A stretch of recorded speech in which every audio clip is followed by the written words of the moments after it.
enfrentando obstáculos. Então nós estamos trabalhando nessa nova série. Começamos esse domingo domingo de Páscoa, já falando sobre a mudança que Deus faz através da Páscoa cristã. E eu creio que hoje Deus quer falar para mim e para você a respeito da nossa fé. Deus tem colocado no meu e no seu coração a respeito de pensarmos sobre enfrentarmos obstáculos. Como eu disse no início, muitas vezes nós pensamos sempre em enfrentar obstáculos como uma coisa negativa. E muitas vezes é pesado mesmo porque é negativo. Mas se nós pensarmos de uma outra perspectiva, que se eu tenho que enfrentar obstáculos para crescer, de repente, profissionalmente, para crescer, de repente, espiritualmente, para crescer, de repente, intelectualmente, para ter uma maturidade diferenciada, de repente, não que eu já não tenha maturidade, não que eu já não tenha um conhecimento intelectual, não que eu já não tenha uma vida profissional organizada, mas de repente Deus quer que eu vá mais além, e nesse ir mais além, Ele vai me desafiando a tomar também atitudes e caminhar nessa outra direção, nessa nova direção. Logicamente que tudo aquilo que é novo nos surpreende, nos causa receio, nos causa angústia, nos dá medo, mas Deus tem um propósito na minha e na sua vida. E porque Ele tem um propósito na minha e na sua vida, Ele não vai simplesmente dizer vai, né? E diz vai por aí e eu vou olhar daqui. Não, Ele disse vamos. E aí quando Deus vai junto comigo e com você, então tudo é diferente. Mas eu creio que nessa visão de enfrentarmos obstáculos, nós muitas vezes tomamos a atitude de Tomé, né? A gente só acredita se a gente botar o dedo lá, se a gente apalpar, né? Sentir o cheiro, né? Será que é mesmo? Será que não é? E a gente às vezes tem essa atitude muito humana. Humano. Nada errado, somos humanos, né? Não viramos anjos. Não estou dizendo aqui que você já deveria ter virado anjo e ter ganhado asas e ido para casa voando. Não vai, não vai. Você vai de carro, ou vai a pé, vai de ônibus, mas não vai voando de asinha para casa. E assim a gente começa a entender que Deus quer trabalhar comigo e com você para enfrentarmos esses obstáculos e superarmos a esses obstáculos. Mas é lógico que para superar os obstáculos eu preciso também crescer na minha fé. A fé minha e sua tem que ser amadurecida e acrescentada dia após dia. Nós podemos pensar nessa palavra fé como, de repente, quando eu tenho um credo, eu acredito em Jesus, eu acredito no Espírito Santo, eu acredito em Deus Pai, eu acredito em uma igreja viva, santa, ataviada para o Senhor, eu acredito nos dons do Espírito. Isso é fé, isso é credo, mas não estou falando dessa fé, desse credo. A palavra diz que a fé vem pelo ouvir e ouvir a palavra de Deus. Que fé é essa, então, que a palavra está nos dizendo? É uma fé que eu e você vamos estar em parceria com Deus, e dia após dia Deus está me desafiando a crescer em fé, ter uma outra atitude contrária do que de repente eu tinha anteriormente. Anteriormente, pela lógica, eu tomaria essa atitude. Mas a pergunta é, nos meus passos, o que faria Jesus nesse momento? O que Ele faria nessa situação? E aí, então, eu sou desafiado a cada dia, pela palavra de Deus, a crescer e crescer em fé. A fé vem pelo ouvir e ouvir a palavra de Deus. Esse texto de Mateus, ele é muito especial. Nós temos ele em Mateus capítulo 8 e nós temos também o mesmo texto em Lucas capítulo 7. Os dois escritores, tanto Mateus quanto Lucas, falam desse momento. Isso significa que foi um momento marcante na história da igreja. Para ele falar, dois escritores falando do mesmo momento, é um momento que marcou a história dos apóstolos, marcou a história da igreja primitiva. É interessante aqui, porque ele fala sobre fé. O texto é muito interessante, a gente vai vendo assim o texto, e primeiro momento nós temos dificuldade em entender a profundidade do que está sendo falado aqui. Por que marcou tão profundamente a vida dos apóstolos, ao ponto de 2 evangelhos falarem desse momento? Para a gente entender um pouco esse contexto, vamos pensar aqui no centurião. O que é um centurião? O que é a vida de um centurião? O que seria a vida de um centurião normalmente antes de ter se encontrado com Jesus? O exército romano era formado por 10 legiões. Cada legião tinha 6.000 homens. E desses 6.000 homens, haviam 60 centúpidas, alguma coisa assim. 60 grupos de 100 homens. E sobre esse pelotão, para a gente chamar um nome aqui, né? Sobre esse grupo de 100 homens, então havia um centurião. Então, dentro de uma legião, haviam 60 centuriões. E esses 60 centuriões eram os homens mais respeitados de Roma. Cada um desses centuriões eram soldados com tática, com capacidade bélica para enfrentar o inimigo, e eles tinham que ser realmente a representatividade do pelotão, da legião romana, do Império Romano. Eles eram trabalhados para jamais recuar.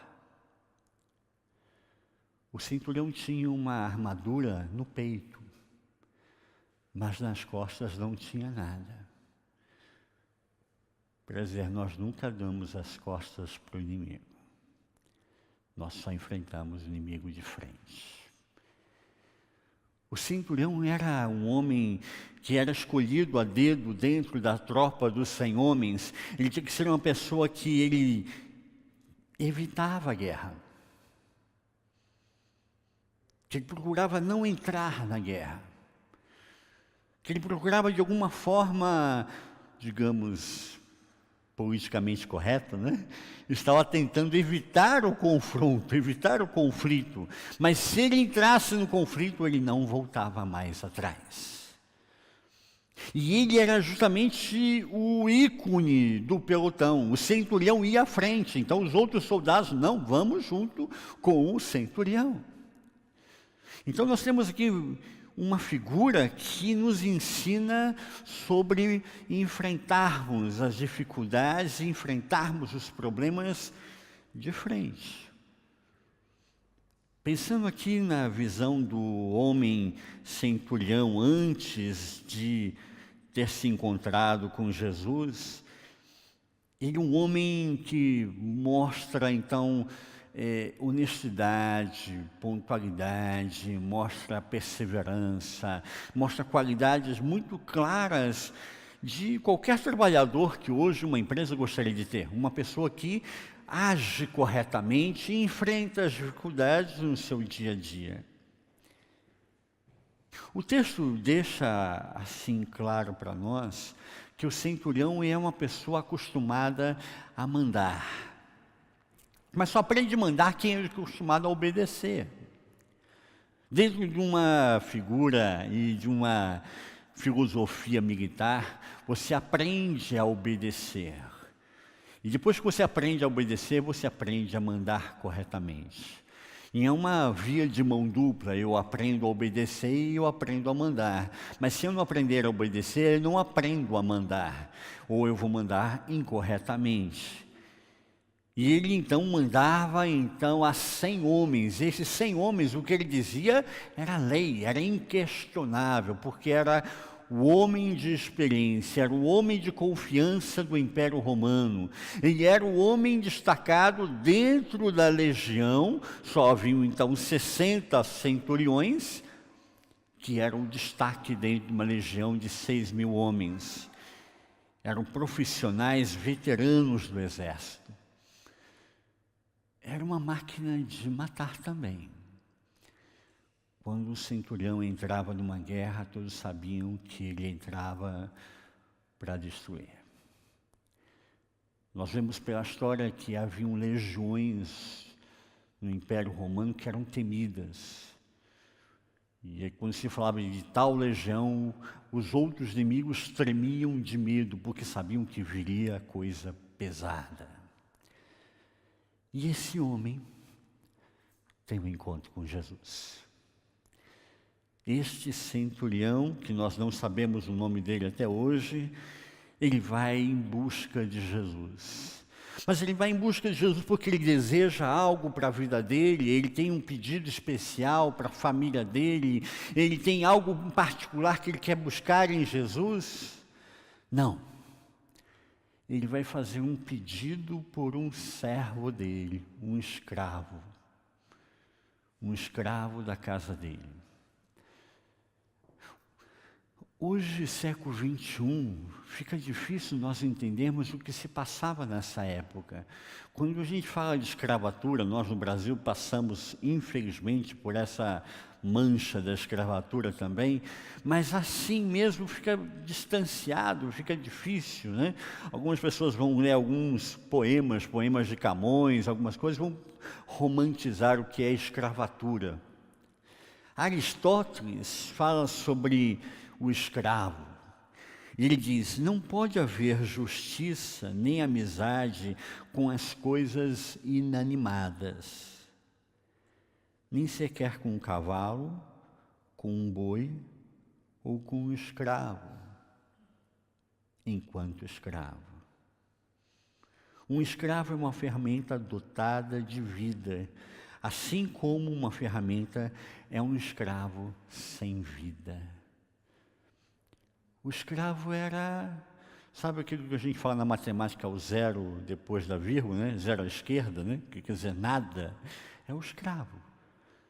Matar um escravo, chicotear um escravo, justificar um escravo, fazer o bem ao escravo, era permitido fazer qualquer coisa a um escravo, porque nem era considerado como ser humano. A gente acabou de ver uma citação de Aristóteles aqui. Tem um outro escritor, Varron, que fala sobre os pertences do Império Romano. Varron, ele fala sobre a agricultura. Ele é um especialista em agricultura.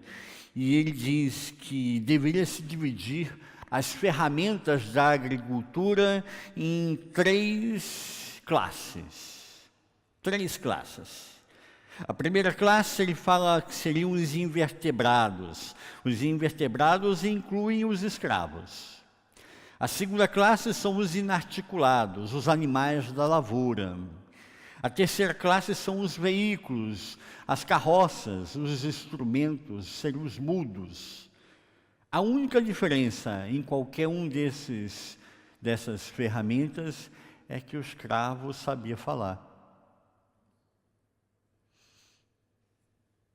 Então, o Senhor ir em busca de Jesus por causa do seu escravo não é algo normal, principalmente nesse momento. O centurião nos ensina aqui, então, um amor ao próximo. Um amor por aquele que ninguém ama. Um amor e um valor por aquele que ninguém dá valor. E o que levou esse centurião, uma máquina mortífera, um homem de instrumento de guerra, instrumento acostumado a matar, a buscar a Jesus? Com certeza, esse centurião já tinha visto algumas coisas acontecer que ele diz: e sua razão não explica. Eu não consigo explicar isso pela lógica. É algo sobrenatural e provavelmente ele já havia visto Jesus passar em algum momento, visto algum milagre, visto alguma história sobre Jesus. E às vezes nós passamos incólume sobre algumas situações parecidas, a gente vê Jesus atuar, vê a ação de Deus, mas nós temos dificuldade de realmente ir a Jesus. E parece que em algumas situações, alguns círculos filosóficos, teológicos, tecnológicos, intelectuais, ir a Jesus parece que é depreciativo. Imagina o centurião ir para Jesus, pedir pelo seu escravo. Pedir pelo seu escravo. Mas esse centurião aqui está nos ensinando que mesmo eu e você, com todo o intelecto, toda a capacidade, todo o status que Deus venha nos dar, nós não sabemos tudo. E haverão momentos que nós precisamos ir a Jesus. Falar com Jesus. E aí nós podemos pensar agora, a partir do versículo de número 5, que fala do encontro desse centurião com Jesus. Primeiro eu falei do contexto, para a gente entender bem quem está indo se encontrar com Jesus. Eu preciso saber então quem é o centurião, qual é o status que ele ocupa dentro da sociedade do Império Romano, o que ele ocupa nesse lugar, nesse contexto. E agora então começamos a entender esse centurião indo em encontro com Jesus. A primeira coisa que se destaca aqui, no versículo 5, diz que esse centurião, sabendo que Jesus estava passando por Cafarnaum, ele vai em busca de Jesus, apresentou-se o centurião implorando.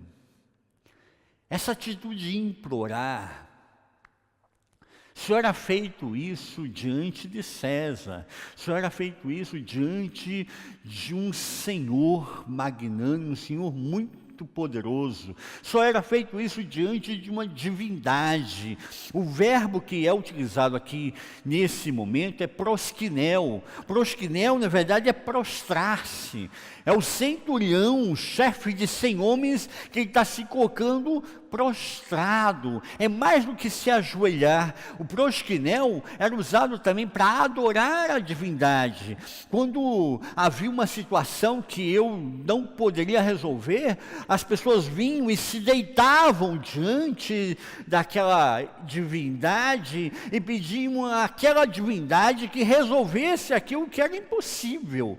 Era a mesma situação que os vassalos se colocavam diante de um suzerano, de um imperador. Ele não tinha direito nem de olhar para o imperador, então ele vinha e ele se prostrava. Proskinel, ele vem e se deita no chão, de braços abertos, reconhecendo que só esse suzerano, só esse imperador, só esse César pode resolver a minha situação.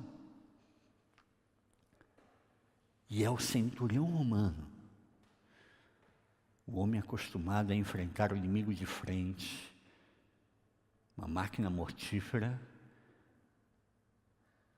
se prostrando diante de Jesus, proskinel. E quando ele vai falar para Jesus, o que ele fala? Que ele precisa da ajuda para o seu escravo, que está muito enfermo, que sofre dores terríveis. E qual é a atitude de Jesus nesse momento? Vamos lá. Eu vou na sua casa. E hoje, século 21, a gente pensa assim, eu vou de repente na igreja, aí eu vou falar para o pastor que eu estou com um problema lá em casa. Aí eu falo com o pastor e o pastor fala, vamos lá, eu vou na sua casa, vamos fazer uma reunião de oração na sua casa. Mas não é isso que está sendo falado aqui. É muito mais profundo. Um rabino não podia entrar na casa de um gentio. Um rabino só podia entrar na casa de um judeu. Se ele entrasse na casa de um gentio, ele era considerado impuro. Ia ter que passar por um ritual de purificação, porque você entrou na casa de um gentio. Imagine na casa de um centurião romano, um homem acostumado a matar. Mas Jesus fala assim: eu vou lá, vamos lá, eu vou na sua casa. E o que o centurião fala imediatamente aqui, agora a gente começa a entender, ele diz: não sou digno que você entre na minha casa. Não sou digno de que você entre no meu lar. Porque eu sou um centurião romano. Eu matei muita gente. Eu fiz muita gente sofrer na guerra. Eu sou um homem duro, sou um homem difícil. E ele está demonstrando aqui para Jesus humildade, reconhecendo quem sou eu, para que Jesus entre na minha casa. Eu preciso de Jesus, mas Jesus não pode entrar na minha casa, eu não sou digno, diz ele.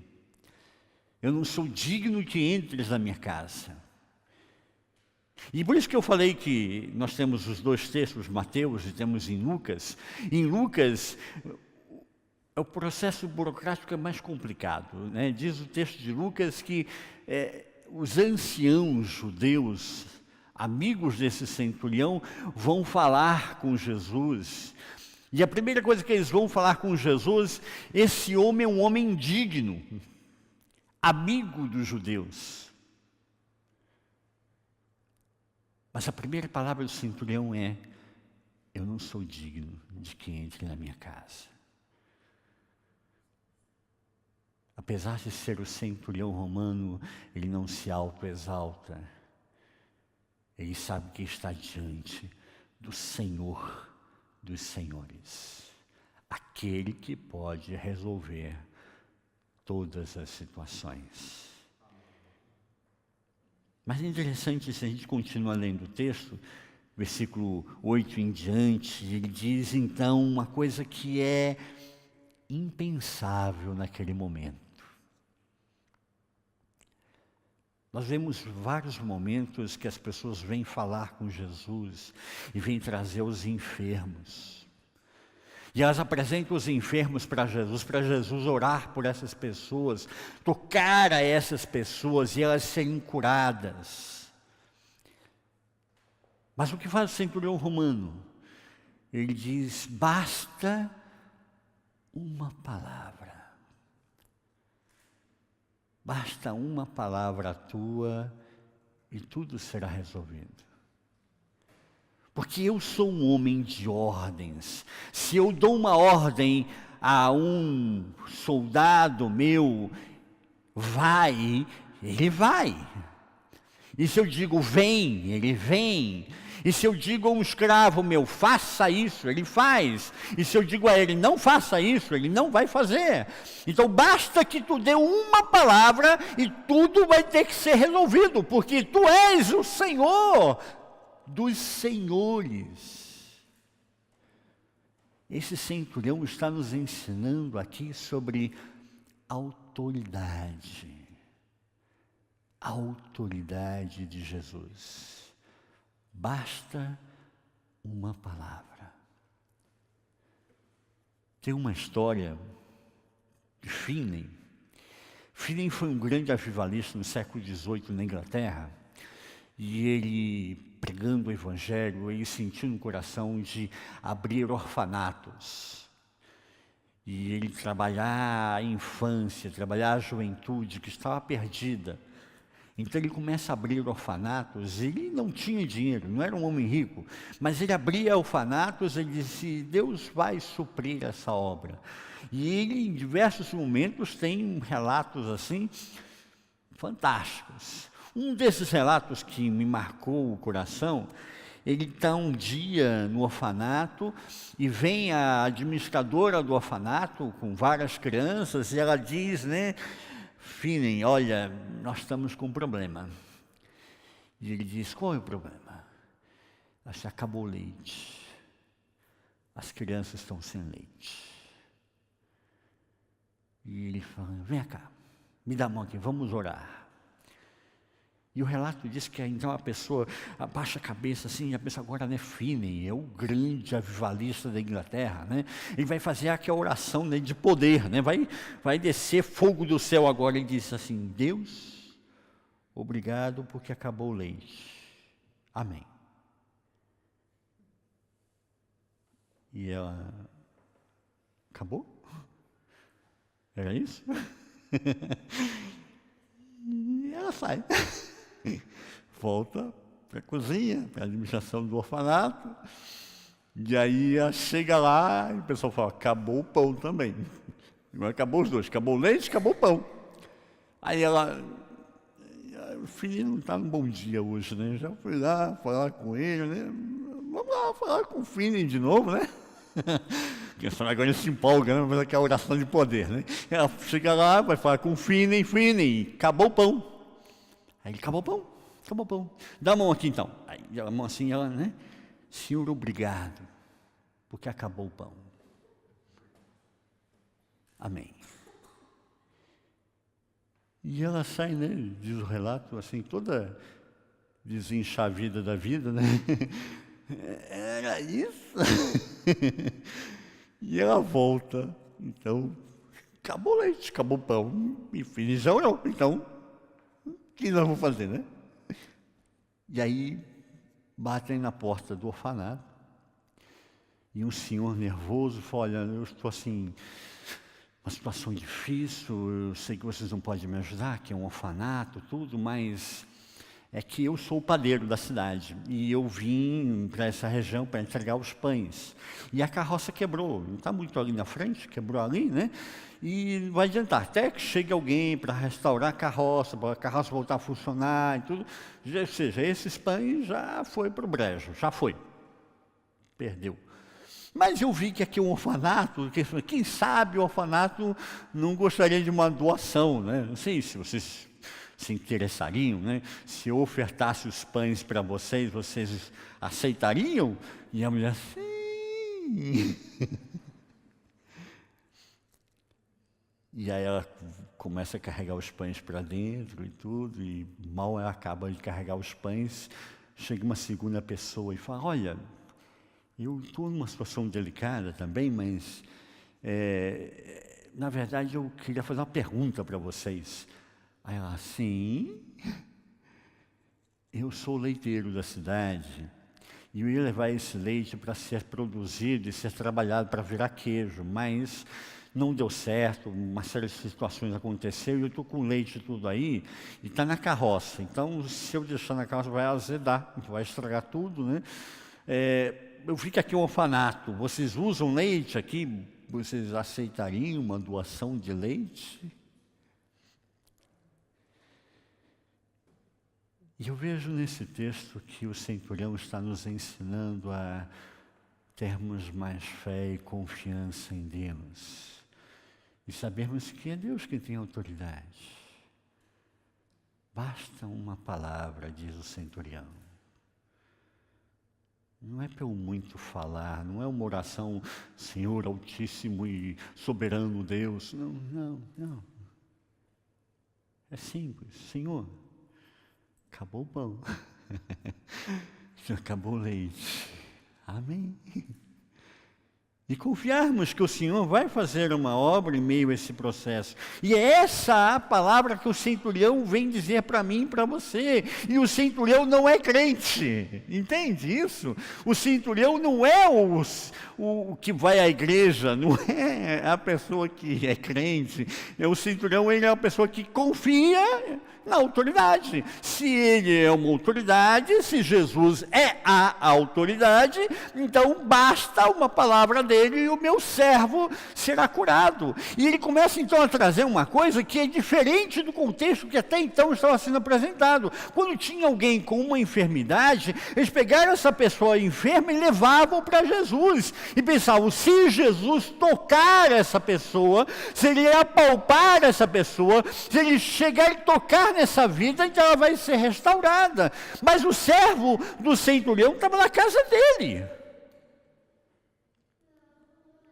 E ele diz, o senhor não precisa nem tocar. Basta uma palavra. e tudo vai ser transformado. E a gente às vezes está tentando, esperando que Jesus vai tocar, né? Mas se eu sentir um friozinho aqui na barriga, então é porque Jesus me abençoou, né? Se bateu o ventinho, que vem aquele ventinho assim do lado esquerdo assim, e aí eu percebo que é o vento do anjo do Senhor que está passando, então eu vou sentir aquele friozinho, vai dar, olha, deu até um calafrio aqui, então aleluia. Gente, não é isso. O centurião está ensinando para mim e para você, basta uma palavra. E tudo vai ser mudado. E o mais interessante do texto, versículo 13, Jesus fica, elogia a fé desse centurião. Em versículo 13, ele disse, vai-te e seja feito conforme a tua fé. E naquela mesma hora o servo foi curado. O servo estava na casa do centurião. Não tinha celular, né? Escuta, põe meu servo aí no telefone para mim saber se ele já está bom.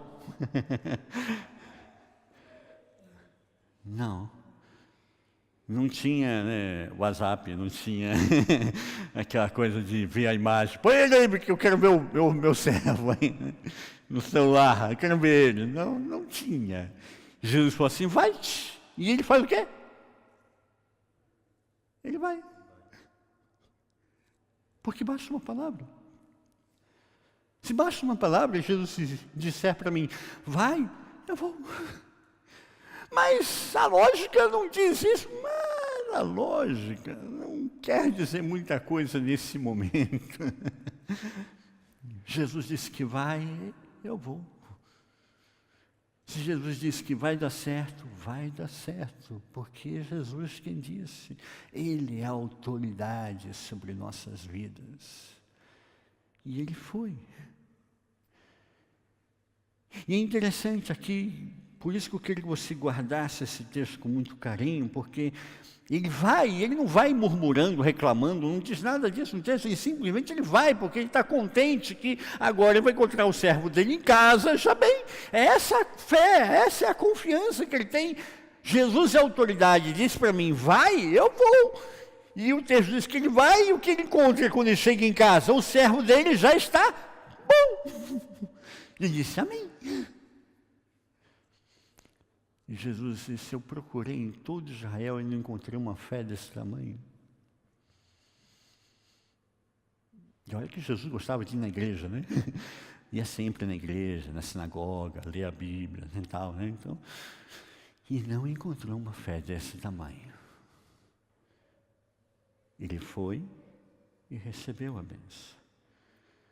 O centurião foi para casa e encontrou alegria, satisfação, cura, ao invés de tristeza, enfermidade, problemas. Porque ele creu. Eu não preciso sentir um calafrio. Não preciso sentir uma dorzinha de barriga, né? Agora foi, né? Não.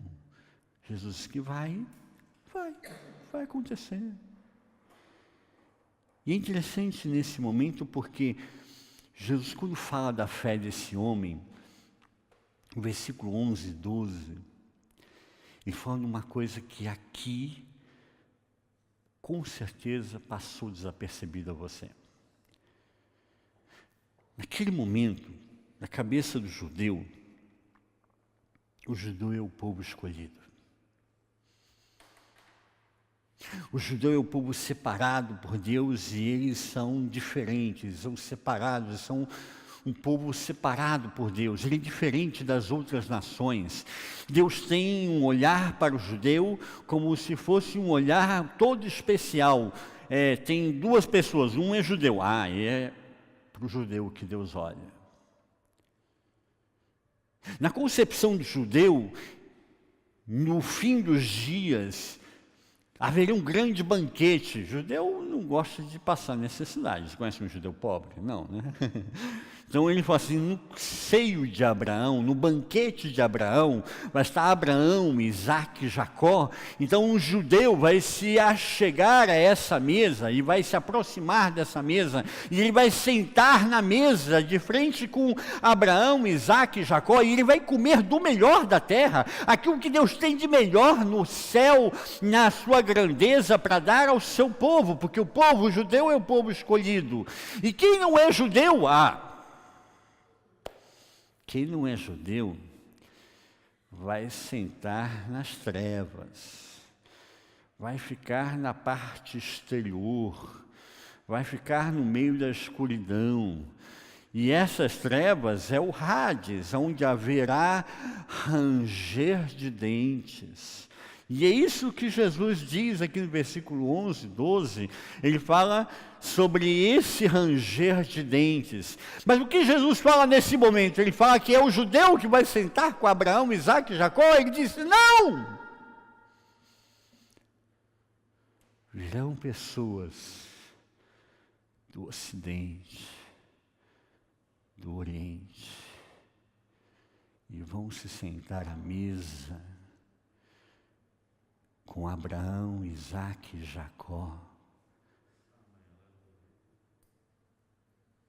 E os filhos do reino, os judeus, ficarão nas trevas, aonde haverá choro e ranger de dentes. O que Jesus está dizendo nesse momento? Ele está falando de mim, de você, os gentios, que vêm do Oriente, que vêm do Ocidente, mas não importa o continente que nós viemos, mas nós temos a Jesus como Senhor da nossa vida, e nós não trocamos por nada, por coisa alguma, esse Jesus. Ele disse, esses vão sentar na mesa com Abraão. Esses é que vão sentar na mesa e vão comer com Abraão, Isaque e Jacó. E no fim dos dias, o povo que se diz escolhido, que se acha melhor do que o outro, que acha que ele tem mais santidade, mais espiritualidade, mais alguma coisa aí, né? Ele vai chegar nesse momento e vai sentar nas trevas, onde há choro e ranger de dentes. E ele vai se perguntar onde eu errei. O que aconteceu de errado? Eu achava que eu era o povo escolhido. Eu achava que uma vez salvo, salvo para sempre. Eu achava que nunca ia perder a salvação. Eu achava que nunca Deus ia se separar. Porque eu sou... Uau! Que faria Deus sem eu? E quando eu penso que faria Deus sem eu, então já não há Deus no meu coração. O eu é muito grande. Não há espaço para Jesus. E esse texto nos ensina, então, que esse centurião é um dos primeiros gentios que está recebendo a promessa de Deus. Você vai se sentar na mesa com Abraão, Isaque e Jacó. E essa promessa é sua, é minha, porque nós não somos judeus de raiz, né, como diz lá no Brasil, né? Raiz ou Nutella, né? Nós não somos judeus de raiz, né? Mas nós somos de Jesus, e isso é o nosso passaporte. É essa a garantia que dá a mim e a você, que eu e você vamos sentar com Abraão, Isaque e Jacó e vamos receber as promessas do Senhor, porque o meu Deus é um Deus de promessas e Ele não é homem para mentir. E aí eu percebo que Deus tem um propósito para nossas vidas. Os centuriões eram homens especiais. Você tem outros relatos de outros centuriões também.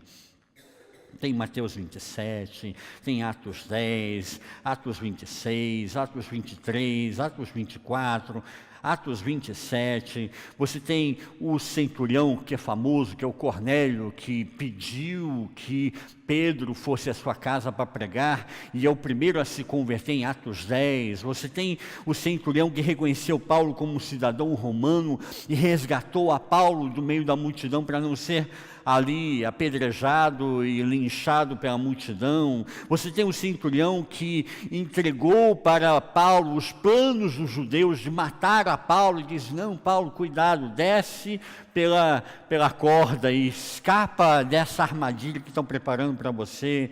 Você tem o centurião que o governador Félix deu ordem para que cuidasse de Paulo na viagem até Roma. Há um naufrágio, há uma situação tremendamente difícil, e esse centurião confia em Paulo, e Paulo é o escravo que está sendo levado para ser julgado, é o homem que está sendo levado para ser julgado, e ele confia em Paulo. E assim nós vemos que existem muitos homens como centuriões, muitas mulheres como centuriões, que precisam ainda hoje ter um encontro com Jesus e reconhecer que a autoridade vem de Jesus. Mas para isso acontecer na minha vida, na sua vida, eu preciso que a minha fé amadureça. A fé vem pelo ouvir e ouvir a palavra de Deus. Eu preciso ouvir a palavra. A palavra tem que falar ao meu coração, não uma palavra intelectual, mas uma palavra viva que transforma a minha vida, que fala particularmente ao meu coração, que mexe comigo, mexe lá dentro. Eu queria concluir então, perguntando algumas coisas para você. Como você era antes da experiência com Jesus? Como era a sua vida antes de ter essa experiência com Jesus? E hoje, como você vê as mudanças? Existem mudanças na sua vida hoje, com Jesus na sua vida? Você consegue olhar, né? Eu, no meu caso, o velho Richard, eu sou diferente do que eu era o ano passado. Eu tenho que mudar todos os dias. E hoje eu tenho uma outra concepção de muitas coisas. Em Mateus 17:16 diz que pelos frutos os conhecereis. Nós temos que ser conhecidos pelos frutos. Há fruto na minha vida e na sua vida. Temos dado frutos. E amanhã, quais os milagres que você gostaria de ver na sua vida? Quais os milagres que você gostaria de ter no seu caminhar pessoal, conjugal, familiar, profissional, financeiro? O que você espera de amanhã? Amanhã Deus tem milagres para mim e para você. Porque o meu Deus é o mesmo ontem, hoje e será eternamente. Eu queria ter um momento de oração com você.